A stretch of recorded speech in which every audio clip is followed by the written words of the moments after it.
अस्सलामुअलैकुम फ्रेंड्स, आप 7 सेकंड के अंदर अंदर अपना आंसर कमेंट बॉक्स में कमेंट कर सकते हैं और मेरे चैनल को लाइक सब्सक्राइब करना ना भूलिए और बेल आइकन के बटन को भी दबाना ना भूलिए।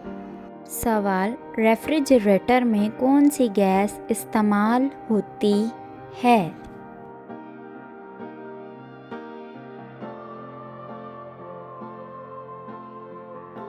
जवाब, अमोनिया।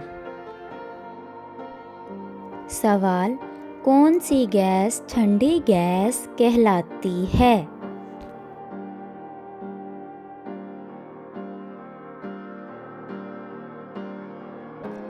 जवाब, नाइट्रोजन। सवाल, दुनिया में सबसे ज़्यादा कौन सी गैस पाई जाती है?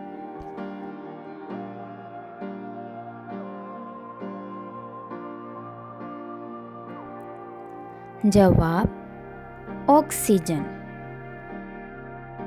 सवाल, वो कौन सी जगह है जहाँ ज़मीन और आसमान मिलते हैं?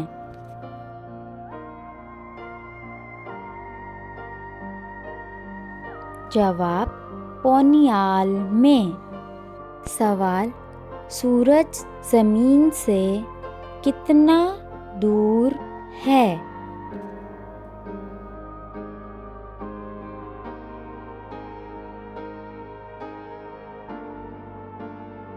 जवाब, 90 करोड़ 30 लाख मील।